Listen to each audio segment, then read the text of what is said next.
이 시간 함께 보실 성경 말씀은 신약 성경 마태복음 1장 18절로 25절까지의 말씀입니다.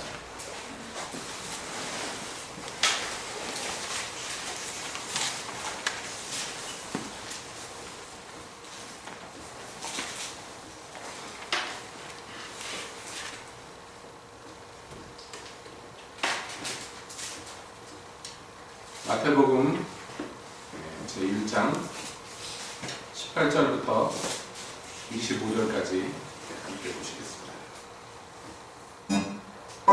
예수 그리스도의 나심은 이러하니라. 그 모친 마리아가 요셉과 정혼하고 동거하기 전에 성령으로 잉태된 것이 나타났더니 그 남편 요셉은 의로운 사람이라.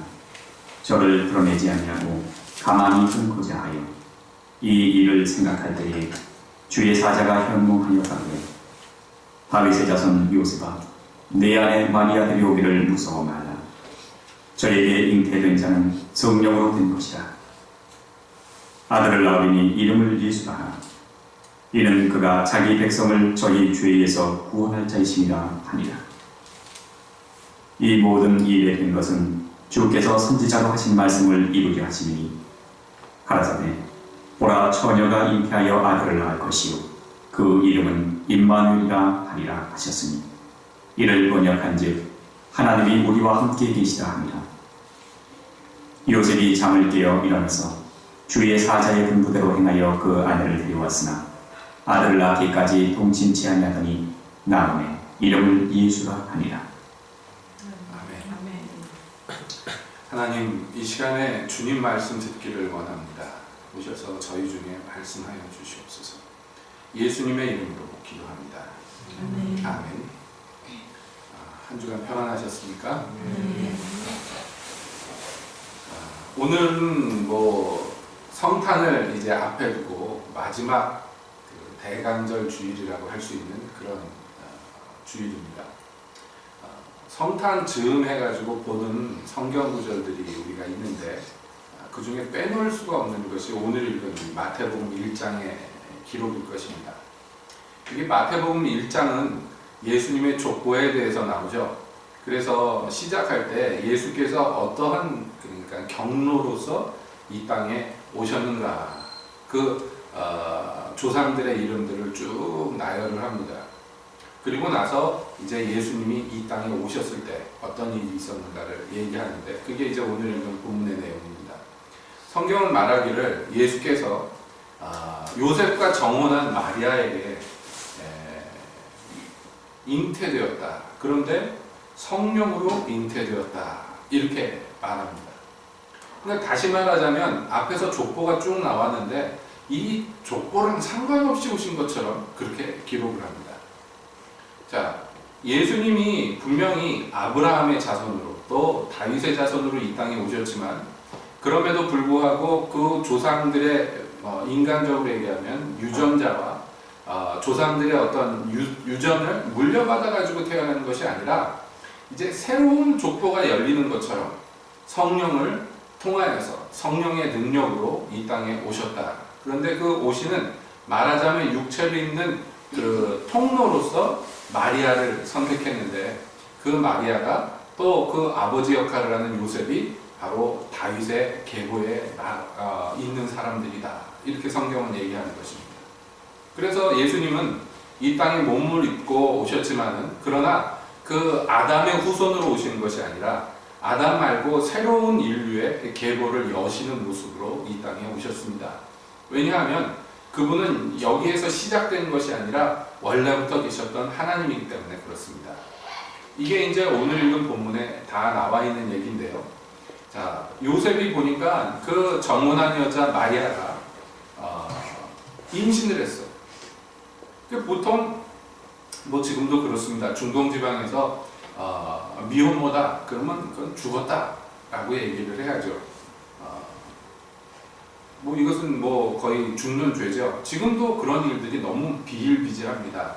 심지어는 어떤 여성이 이 강간을 당했는데 강간 피해자인데 그럼에도 불구하고 가족들이 그를 죽이죠. 이거 명예살인이라고 합니다. 내가 우리의 가문을 더럽혔다. 그래서 피해자임에도 불구하고 죽임을 당하는 경우가 너무나 많아요. 요즘에도요. 특히 중동 지방이나 이런데 그런 일들이 굉장히 많이 일어나서 이게 개선이 돼야 된다. 뭐 이런 얘기들을 합니다. 아무튼간에 2000여 년 전에 이와 같은 일이 일어났으니 이 마리아는 죽는 거예요. 그런데 그 정혼자 요셉이 의로운 사람이라 그 마리아를 죽게 놔두기가 그래서 조용히 그 모든 관계를 끊으려고 했다. 이걸 공론화시키지 않고 그냥 파혼을 하려고 한 것이죠. 그렇게 되면 사실은 좀 입장이 곤란해지는 건 요셉입니다. 마치 요셉은 젊은 아가씨를 임신시켜 놓고 파혼한 것처럼 그렇게 돼버리는 거라 이 불명예를 요셉이 뒤집어 쓰겠다는 얘기죠. 그래서 성경은 그가 의로운 사람이라고 얘기합니다. 그런데 주의 사자가 꿈에 나타나서 요셉에게 말합니다. 다윗의 자손 요셉아, 내 아내 마리아 데려오기를 무서워하지 마라. 그는 성령으로 잉태된 것이다. 이렇게 말했다는 것이에요. 그러면서 성경은요, 그 성령으로 잉태된 그 아이를 이제 어떻게 이 땅에서 길러낼 것인가까지를 요셉에게 얘기하는데, 아들을 낳을 것인데 이름을 예수라고 지어라 라고 가르칩니다. 이게 이제 오늘 우리가 함께 살펴볼 굉장히 중요한 주제입니다. 예수님이 이 땅에 이제 몸을 입고 태어나셨어요. 그런데 말씀드린 것과 같이 예수님이 이때 시작되는 것이 아니란 말이에요. 우리는 각기 태어난 날 생일날 인간으로서의 삶이 시작이 되지만 예수님은 원래부터 계셨던, 태초 전에부터 계셨던 하나님이시라. 그분이 단지 몸을 입고 구현되셨을 뿐이지 이 세상에 나타나시기 전에도 예수님은 존재하셨고, 그리고 종종 구약 성경에서 여러 가지 모습으로 나타나신단 말이죠. 그런데 구약 성경에 나타나셨을 때 예수님, 그 예수님을 뭐라고 불렀습니까? 부를 이름이 없어서 그냥 하나님, 여호와의 사자, 뭐 여러 가지 이름으로 불렀고, 때로는 당신의 이름이 무엇입니까? 묻는 자에게 왜 내 이름을 묻느냐? 내 이름은 기묘다. 이렇게 대답하시기도 했단 말이에요. 때로는 여호와의 군대 장관으로 나타나시고, 때로는 여러 가지 모습으로 나타나셔서, 그래서 인류 구원의 역사를 이미 창세 때로부터 해서 계속해서 나타내셨어요. 그래서 보통 신학적으로 이야기할 때 구약 성경에 사람의 형상으로 나타나는 하나님은 육체를 입기 전에 그리스도다. 보통 그렇게 우리가 이해를 한단 말이죠. 근데 그때에도 그분을 향해서 뭐라고 고유한 이름을 붙여서 부른 적이 없어요. 그런데 이제 이름을 명령하게 됩니다. 육신을 입고 인간으로 오셨는데 다른 인간들처럼 하나님께서 그에게 이름을 붙여주시기를 원해요. 그래서 요셉에게 말합니다. 아들을 낳을 건데 이름을 예수라고 해라. 근데 그 이름은 그냥 붙인 것이 아니라 이유가 있어요. 이는 왜 예수라고 이름을 지어라 했느냐 하면 그가 자기 백성을 저희 죄에서 구원할 자식이 됩니다. 이렇게 얘기해요.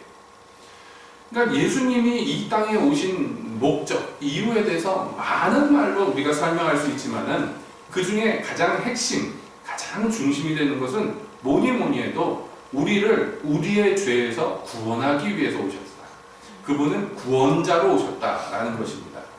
그러니까 예수라는 이름을 이제 구약 성경에서는 예수라고 발음하는 이것은 지금 아람어식으로 발음하는 거예요. 신약 때 유대인들이 쓰는 언어로 예수라고 부르는데, 이걸 구약시대 언어 히브리어로 부르면 뭐라고 읽느냐 하면 같은 단어인데 이것을 여호수아라고 읽기도 하고 호세아라고도 읽기도 합니다. 어디서 많이 듣던 이름이죠.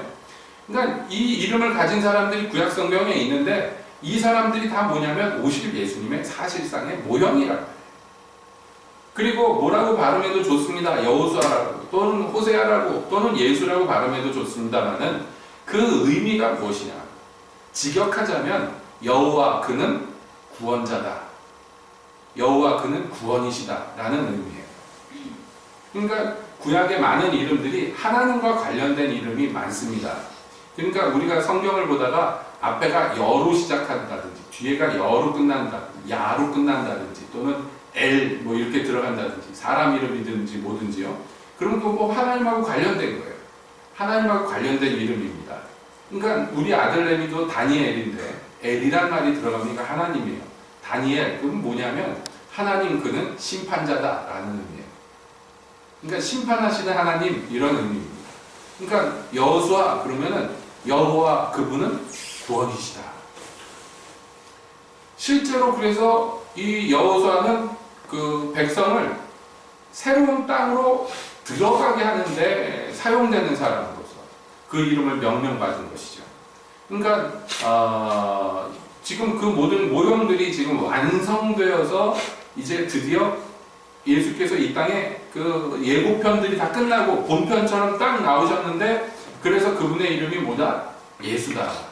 그러니까 예수님의 이름을 우리가 부르는데 부를 때마다 뭐를 선포하는 거냐면 하나님이 우리를 구원하십니다. 이것을 선포하는 거예요. 그래서 천하에 구원 얻을 만한 다른 이름을 우리에게 주신 것이 없어요. 성경이 선포합니다.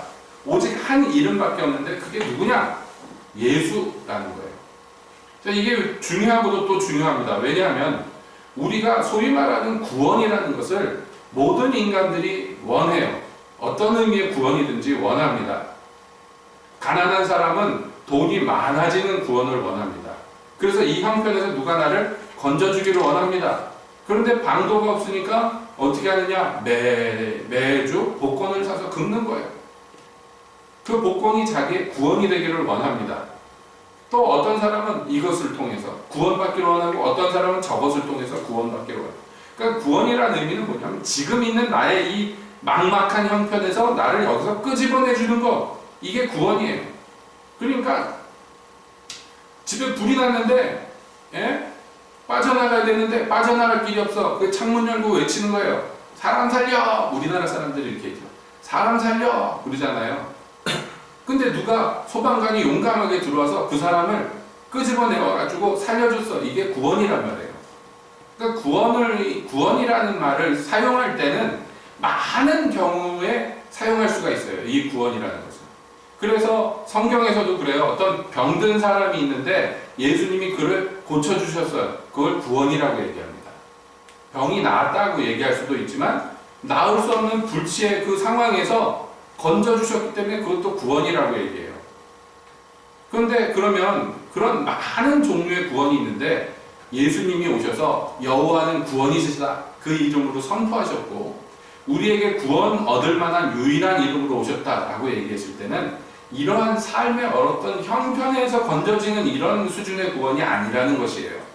그러면 우리가 예수님을 통해서 받는 구원은 도대체 어디에서 건져지는 것이냐? 물에 빠진 사람이 물에서 건진받은 것도 구원이고 불에 들어간 사람이 불에서 건진받은 것도 구원이고 병에서 건진받은 것도 또는 무슨 가난에서 질병에서 고통에서 감옥에서 빠져나온 것도 다 구원이라면 그러면 예수님이 이 땅에 몸을 입고 오셔서 우리에게 베푸실 구원은 어떤 구원이냐?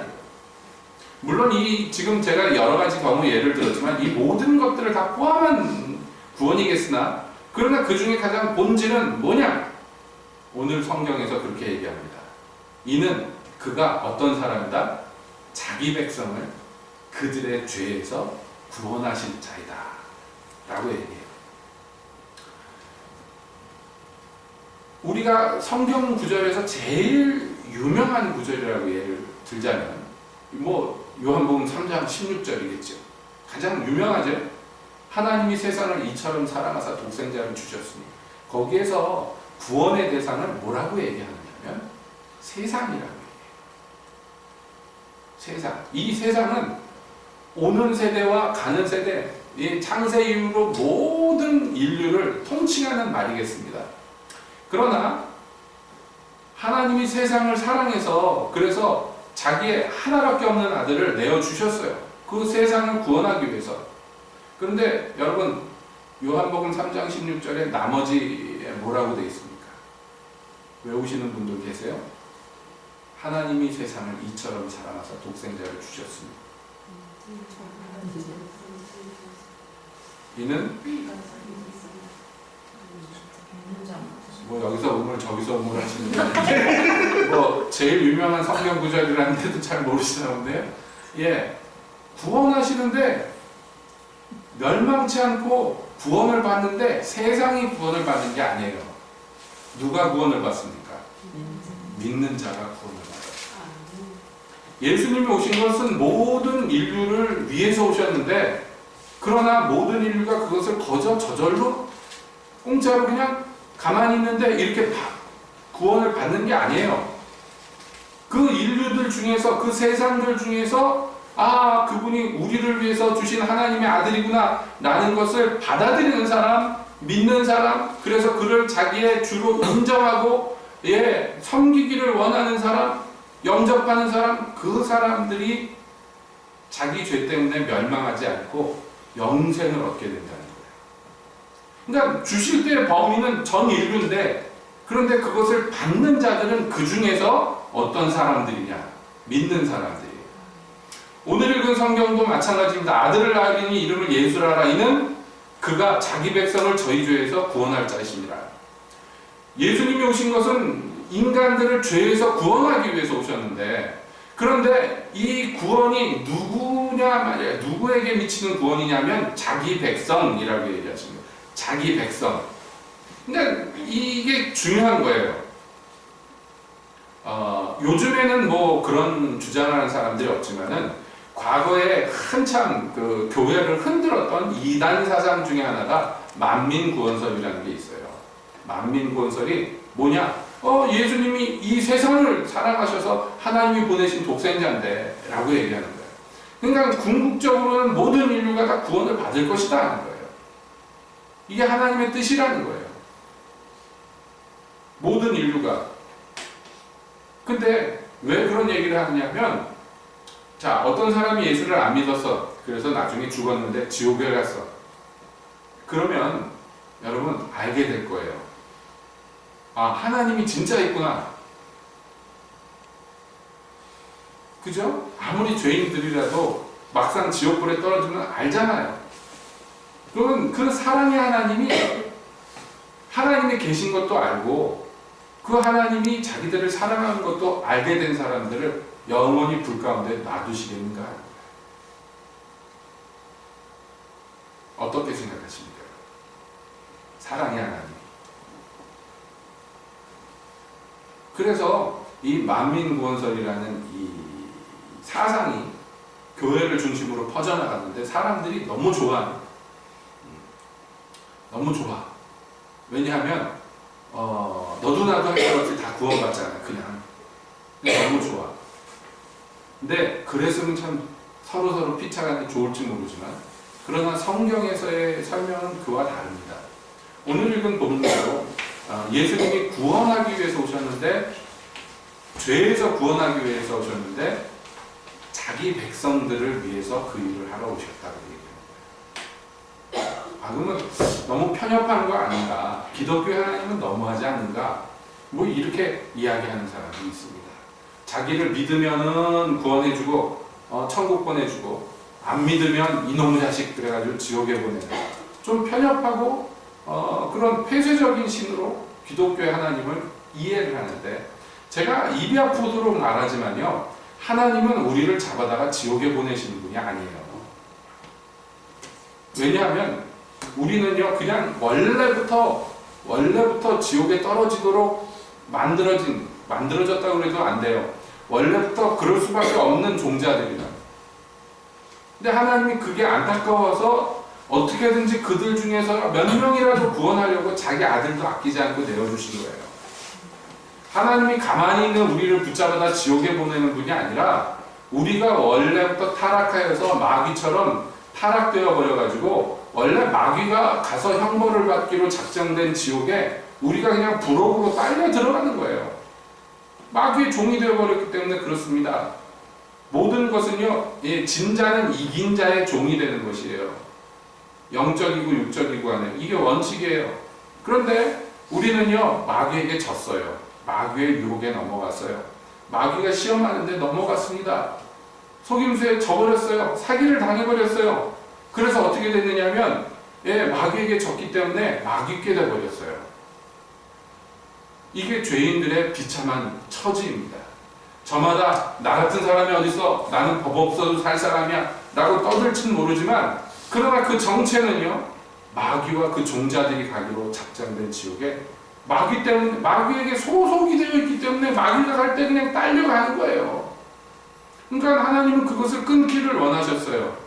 그래서 자기 아들을 보내셔서 구원하는 거예요. 거기에서 건져내는 거예요. 거기서 건져내는데, 그 건져냄을 받을 때 이 구원이 강제로 되는 게 아니란 말이에요. 야, 구원받아! 그 다음에 주님이 멱살을 잡아서 끌고 나오는 게 아니에요. 그 구렁텅이에서 어떻게 합니까? 내가 손을 내밀어 줄 테니까 손을 잡으라는 거예요.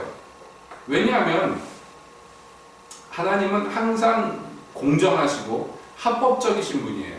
의로우신 분이란 말이에요. 의로우신 분이 어떤 의미인가? 여러분, 요즘에도 뭐 세상에서도 그렇잖아요. 어떤 권력자가 있습니다. 돈도 있고 뭐 세상적인 권력이 있는 사람들이 있어요. 그런데 그 아들내미가 사고를 쳤어요. 그래서 막 사람을 상하게 하고 남의 재산을 막 강탈하고, 그래서 경찰한테 붙들렸어요.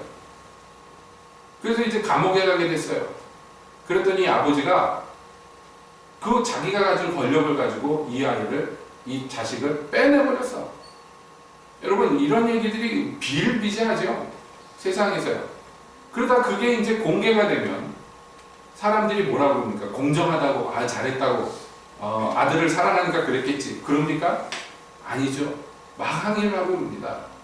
여러분, 사실은 우스운 얘기지만 우리 전 대통령이 탄핵받게 됐던 가장 시작이 뭐였느냐 했더니, 어떤 여자애가 시험도 안 보고 어떻게 사바사바 해가지고 명문여대에 들어갔는데, 학교도 안 나오는데 학점이 막 A로 막 나와. 그러니까 학생들이 화가 나가지고 뭐라고 하니까 그 여자애가 뭐라고 그랬냐면, 부모 잘 만난 것도 뭐라고 그랬죠? 스펙이라고? 그걸 글에다가 올려놨어요. 그래서 여자애들이 화가 나가지고 항의를 하고 데모를 했더니, 아니나 다를까 경찰들을 보내서 여자애들을 막 두드려 패고 그랬는데, 그런데 그 여대 다니는 애들 부모들이 다 한가닥 한단 말이에요.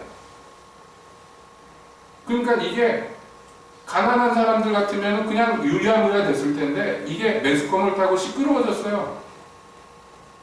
그래가지고 거기부터 불이 붙어서, 그럼 걔는 왜 뭘로 어떻게 해서 이 명문여대 들어왔냐, 우리는 박 터지게 공부하고 들어왔는데, 그랬더니 이상하게 그것도 남의 돈으로 산 말 타고선 뭐 어떻게 해가지고 이렇게 사바사바해서 이상한 데에 나가서 심사위원들이 이상하게 점수를 줘서 이상하게 1등을 해서 그걸로 어떻게 왔다. 이게 다 백일하에 드러나면서, 그럼 걔네 부모는 뭔데? 이러면서 이제 꼬리에 꼬리를 물고 이 지경까지 온 거예요. 이게 뭐냐면, 세상에서 불의하고 공의롭지 못한 권력자들의 모습이 되게 드러납니다. 그런데요, 온 우주에서 최고 권력자가 누구예요? 하나님이죠. 근데 하나님이 만약에 권력을 그런 식으로 써버린다면, 여러분, 우리는요 소망이 없는 거예요. 누구도 항의도 못하고 데모도 못해. 거기 가서는 촛불 집회 안 돼. 누가 하나님한테 항의를 하겠어? 하나님이 하시겠다고 그러는데. 그런데 참 다행하게도 그분이 굉장히 공정하신 분이라 편법을 쓰지 않고 반칙을 하지 아니하시고, 그 의로운 법대로 스스로 가장 우선 법을 지키셔요. 가장 먼저 솔선수범해서. 그러니까 벌 받을 일이 있기 때문에 벌을 받아야 돼. 내가 이뻐한다고 해서 그거 봐주고 그런 게 아니에요. 그럴 수 없어요. 너는 내가 예뻐하니까 재판받지 말고 감옥 가지 말고 나와. 이게 안 되는 거예요. 그러니까 모든 인간이 죄를 지어서, 모든 인간이 타락해서 그 죄값으로 심판을 받기에 이르렀는데, 하나님이 이들을 거기서 건져주기를 원해요. 그런데 이게 합법적인 방식으로 건져주기를 원해요. 그냥 편법으로 사실은 하나님이, 야, 니네들 다 그냥 그래, 죄 없다 이렇게 말씀하시면 그대로 될 거예요. 근데 그렇게 안 하신단 말이에요. 그래서 어떻게 했느냐면, 누가 대신 그 형을 대신 살아줘야 돼. 그 형을 대신 살아줘야 되는데, 다 죄인이니까 대신 살아줄 사람이 없잖아요. 너도 나도 다 그 지옥이라는 감옥에 갈 판인데. 그러니까 유일하게 죄가 없어서 그래서 대신 그 형을 살아줄 사람이 필요해. 근데 인간 중에는 없어. 그래서 어떻게 했느냐? 자기 아들을 그 사람으로 만들어 놓으신 거예요. 그래서 대신 형을 받으셨어요, 예수님이. 그러기 위해서 이 땅에 인간으로 오셨어요. 근데 문제는 이런 일들을 다 베푸셨는데 이걸 안 받아. 안 믿어. 그리고 그냥 지옥 가겠대요. 그럼 어떻게 하겠냐 말이에요. 지옥 안 가도 되는데 지가 가겠대. 나는 계속 죄인으로 살겠대. 그럼 어떻게 하냐 말이에요. 그걸 막 두드려 패가지고 끌고 나와요.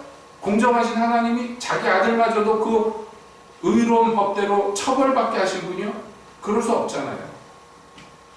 그러니까 스스로 선택하여 자발적으로 예수님을 받아들인 사람, 예수님이 자기들을 위해서 피 흘려주신 것을 감사함으로 받은 사람, 그래서 죄사함을 받은 사람, 이 사람들에게 구원을 받게 하셨다.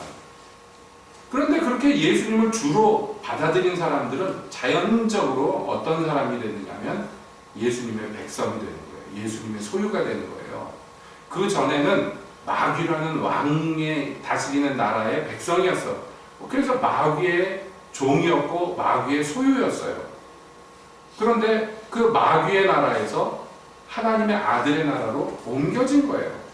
예수님을 왕으로 모셨기 때문에, 왕이 바뀌었기 때문에 국적이 바뀌어버리는 거예요. 그래서 그 백성이 되었어요. 그러니까 그 백성은 어떤 사람들이냐? 예수님의 죄사함을 받아들인 사람들이 백성이 되는 것이고, 그러다 보니까 예수님은 누구를 구원하시는 거예요? 자기 백성을 구원하시게 되는 거예요. 이해가 되시죠? 그러니까 우리가 왜 전도해야 되느냐? 놔둬도 다 구원받을 건데 왜 전도해야 되냐? 하나님은 그런 분이 아니에요. 말씀드렸잖아요. 공정하신 분이라고, 공의로우신 분이라고. 그렇기 때문에 우리가 이 소식을 전파하는 거예요. 당신들 형벌받을 필요가 없다고. 당신들이 죄인이지만 그러나 그 죄를 누가 대신 짊어졌다고. 그 죄책을 대신 받아주셨다고. 그분이 예수님이라고. 우리가 그 소식을 전하는 거예요. 우리가 그 사람들의 죄를 대신 짊어지는 게 아니에요. 예수님이 그것을 위해서 이 땅에 오셨고 다 이루었다 십자가에서 외치셨어요. 우리는 그것을 전하는 거예요. 믿으라고 말하는 거예요. 받아들이라고 요청하는 것이에요. 그러면 그 어떤 죄든지 주홍같이 붉을지라도 흰눈처럼 희게 하겠다. 말씀하신 그 주님의 약속대로 구원되는 것이에요. 그러면서 이제 천사가 요셉에게 한 말을 성경이 적으면서 거기에 질문으로 들어가는 내용이 뭐예요? 이것은 그냥 어느 날 불현듯 우연히 갑자기 충동적으로 된 것이 아니고 이건 오래전부터 하나님이 계획하셨던 일인데, 그러면서 구약 성경의 한 대목을 인용하는 거예요. 이사야의 한 대목을 인용합니다. 이것은 주께서 이미 이루려고 작정하셔서 그 선지자들을 통하여서 이미 말씀해 놓으신 내용이 지금 실현이 된 것이다. 보라, 처녀가 잉태하여 아들을 낳으리니 그 이름을 임마누엘이라 하리라. 이사야 선지자를 통해서 예언된 말씀을 여기에서 인용하는 거예요. 여러분, 처녀가 어떻게 잉태하여 아이를 낳습니까? 이것은 과학적으로나 무엇으로나 이 세상에서 불가능한. 그런데 그 일이 일어날 거예요. 인간을 창조하신 성령께서 한 여자아이의 몸을 통하여서 그 아들을 이 땅에 내놓으실 거예요. 그런데 그 아이를 뭐라고 불렀습니까? 이번에는 임마누엘이라고 불렀어요. 앞에서는 이름을 예수라 하라 그래놓고 이제 예언의 말씀에는 임마누엘이라 그랬어요. 임마누엘은 번역한즉 하나님이 우리와 함께 계시다. 임마누엘은 인간 우리와 함께하는 하나님이에요. 그러니까 구원자 예수는 즉 다른 이름으로는 뭐예요? 다른 의미로는 하나님이신데 인간 중에 오신 하나님, 우리 가운데 계시는 하나님, 무엇하러요? 구원하러 오신 하나님, 이렇게 선포되는 것이에요. 이게 이제 예수님 탄생에 대한 기록이에요. 여러분, 그러므로 저와 여러분들은 이 성탄을 맞아서 참 즐거워하고 기뻐해야 됩니다. 예, 불행하게도 지금 유럽에서는 올해 성탄절을 그냥 지나가기로 했대요. 각국에서. 성탄절 시끄럽게 하면 IS가 테러하겠다고 공포를 해놔가지고 지금 그러고 있어요.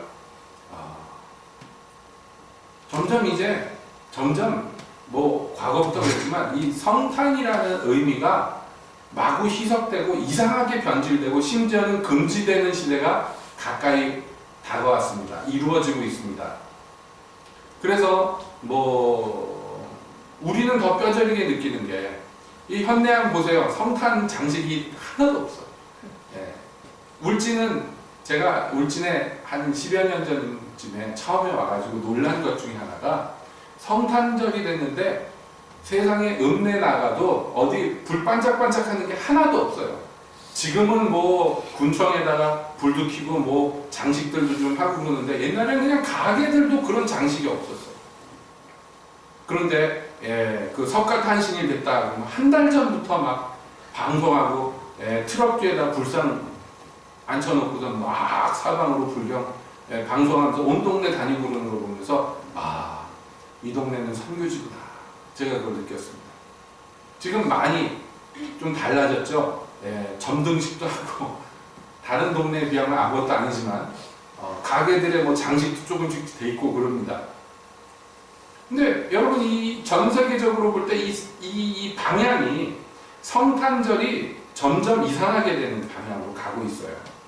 벌써 수십 년 전부터 빨간 옷을 입은 수염기른 할아버지가 성탄절의 주인공이 되어버렸고 예수님하고 그거하고 무슨 상관이 있어요? 코카콜라하고 무슨 상관이 있어요? 예수님하고.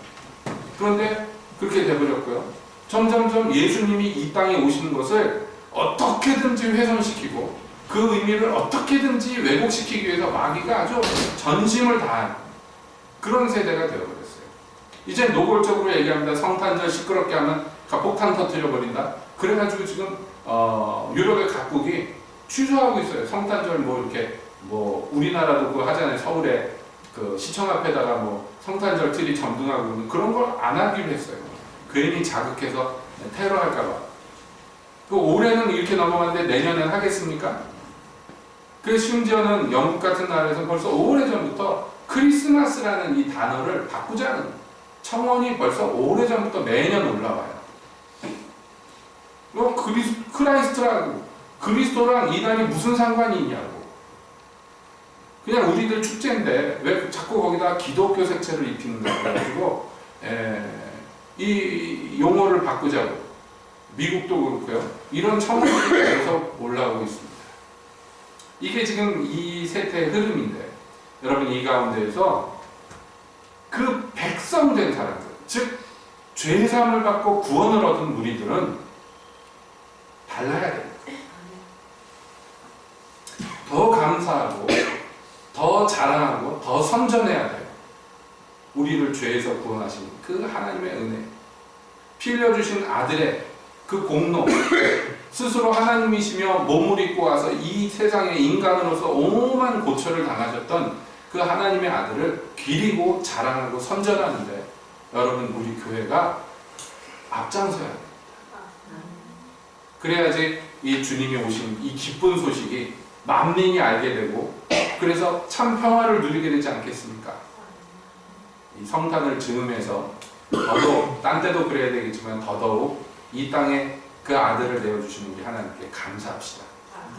자기 몸을 버리러 오신 예수님을 찬양합시다. 기뻐하고 즐거워합시다. 기도하겠습니다.